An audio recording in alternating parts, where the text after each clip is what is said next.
მეცნიერებმა დაამტკიცეს, რომ ბოლო 10 წლეულის მანძილზე დედამიწაზე საშიში მოვლენები მოხდა. პოლარულმა ყინულებმა დნობა დაიწყო. თუ ასე გაგრძელდა, მსოფლიო ოკეანის დონე აიწევს და ბევრი კუნძული, ქალაქი თუ სანაპირო ზოლში მდებარე დასახლება წყლის ქვეშ აღმოჩნდება.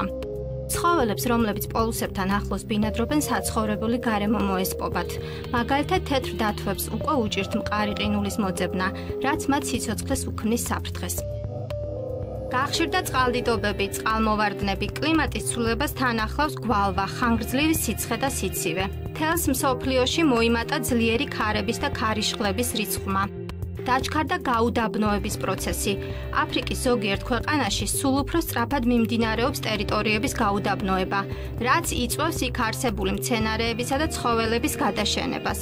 არ არსებობს საცხოვრებელი პირობები, ამიტომ მოსახლეობა იძულებულია სხვა საცხოვრებელი ადგილი მოძებნოს. მსოფლიოს უამრავ ქვეყანაში სულ უფრო და უფრო ძნელი მოსაპოვებელი ხდება სუფთა წყალი.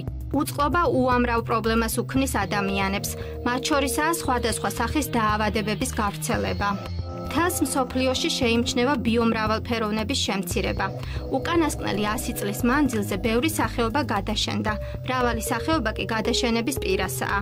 მაგალითად, ბრაზილიაში მცხოვრები პატარა ცხოველი ჯავშნოსანი. გარემო პირობების არარსებობის გამო ეს ცხოველი გადაშენების პირასაა. ბრაზილიის გარემოს დაცვითი ორგანიზაციების და FIFA-ს თაოსნობით, მსოფლიოს 2014 წლის საფეხბურთო ჩემპიონატის ოფიციალურ ლოგოც სწორედ ეს ცხოველი, ჯავშნოსანი გამოცხადდა. ამ გზით გარემოს დამცველები შეეცადნენ მიეყროთ იმ ადამიანების ყურადღება, რომელთაც ფეხბურთი უყვართ, რათა შეახსენონ მათ, რომ დედამიწა საფრთხეშია და დაცვა სჭირდება. და ბოლოს ყველა ამ მოვლენას მეცნიერები კლიმატის ცვლილებას უკავშირებენ.